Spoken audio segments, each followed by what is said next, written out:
ஓம் சாய்ராம். உலகெங்கிலும் இருக்கிற நம்முடைய தாய் சொந்தங்களுக்கு இவ்விதமான கூட்டு பிரார்த்தனைகளையும் கிரியா ஹீலி முறைகளையும் வெற்றிகரமாக நிகழ்த்துவதற்கு நம்மை பெற்ற பெற்றோருடைய வாழ்த்துக்களாலும் நாம் வணங்குகின்ற எல்லா தெய்வங்களுடைய உதவியாக இருக்கிற நம்முடைய தாய்நாதருடைய பேரருளினாலும் உங்கள் அனைவருடைய பேராதரவினாலும் இத்தகைய பிரார்த்தனைகளை வெற்றிகரமாக நிகழ்த்த முயற்சி செய்கிறேன். அந்த முயற்சியிலே வெற்றியும் பெற்று வருகிறேன்.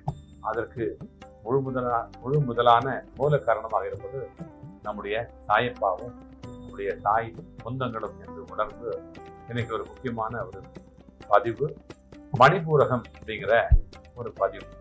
நம்ம ஏற்கனவே 7 சக்கரங்களை பற்றி நம்ம சிந்தனை பண்ணிக்கிட்டு இருக்கிறோம். அதை பற்றி அந்த தன்மைகளை ஆராய்ஞ்சிட்டு இருக்கிறோம். இன்றைக்கு இந்த மூன்றாவது சக்கரமான மணிபூரகம் அப்படிங்கிற சக்கரத்தை நம்ம ஆராய போறோம். இதனுடைய தன்மைகள் என்ன அப்படிங்கிறத பார்க்கிறோம். இந்த மணிபூரகம் அப்படிங்கிற சக்கரத்துக்கு சோலார் பிளக்ஸஸ் அப்படிங்கிற ஆங்கில பெயர் உண்டு. இது நம்ம தொப்புளுக்கு கீழே சுவாதிஷ்டானம் அப்படின்னு சொல்லணும் இல்லையா. இப்ப தொப்புள் தான் சென்டர் பாயிண்ட் வச்சுக்கலாம். அதுக்கு கீழே இருக்கிறது சுவாதிஷ்டானம், அதுக்கு மேல இருக்கிறது மணிபூரகம் அப்படின்னு நம்ம ஞாபகத்தில் வச்சுக்கணும்.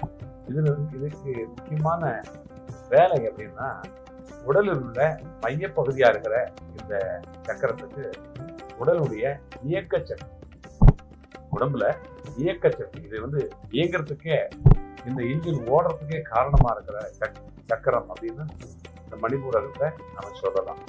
அடுத்து இதுதான் சக்தியை எல்லா ஆர்கன்ஸுக்கும் எடுத்து கொடுத்துக்கிட்டே இருக்கு. சக்தியை, எனர்ஜியை கொடுக்கக்கூடிய ஒரு சக்தி மையமா இந்த மணிபூரகம் இருக்குது. கணயம் அப்படிங்கிற சுரப்பி இதனுடைய கட்டுப்பாட்டு தான் இருக்குது. அது மட்டும் இல்ல, இறப்பை, கல்லீரல், பித்தப்பை, மண்ணீரல் அப்படிங்கிற எல்லாமே எல்லா ஆர்கனும் இதனுடைய கட்டுப்பாடு தான் இருக்குது. இந்த சக்கரமானது நம்முடைய சுய ஒழுக்கம்.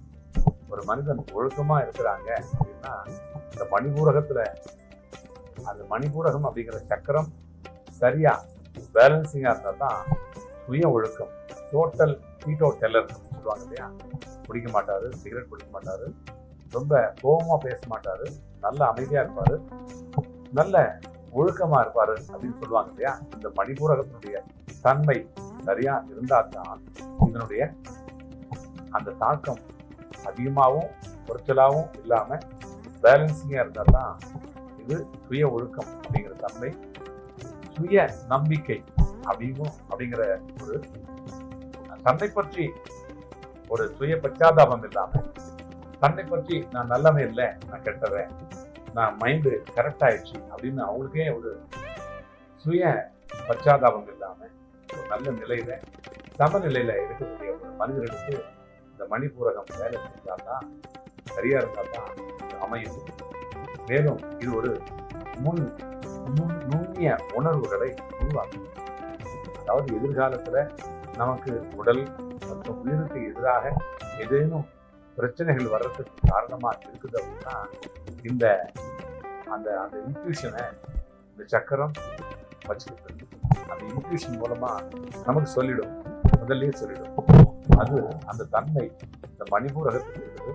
அதனால்தான் நிறைய பேர் எனக்கு உடம்பு சரியில்லாம போயிடும் அல்லது இன்னொருத்தருக்கு உடம்பு சரியில்லாம போயிடும் அப்படிங்கிறத அந்த இன்ட்யூஷனை அறிந்து சொல்லக்கூடிய ஒரு நிலையில இருக்கிறவங்க மணிபூரக சக்கரத்தின் வாயிலாகத்தான் சொல்றாங்க.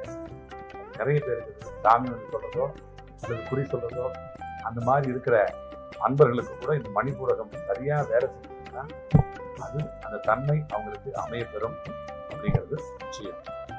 ஆக மணிபூரகத்தை பற்றி இன்றைக்கு சிந்தனை பண்ணோம். அடுத்தடுத்து வரக்கூடிய பதிவுகளை, அடுத்து வரக்கூடிய சக்கரத்தை பற்றி சிந்தனை பண்ணுவோம். அது சரி பண்ணும். சரியா? இன்றைக்கு இந்த பதிவு இதோட நிறைய நீண்ட பதிவாக மாறிவிடக்கூடாது. 5 நிமிடம் தான் ஒரு பதிவுக்கும் தேவைப்படுகிறது. அதனால அடுத்த பதிவுல இன்னும் அடுத்த சக்கரத்தை பற்றி ஓம் சாய்ராம். சாய்ராம் மண்டலூர் வழிபணி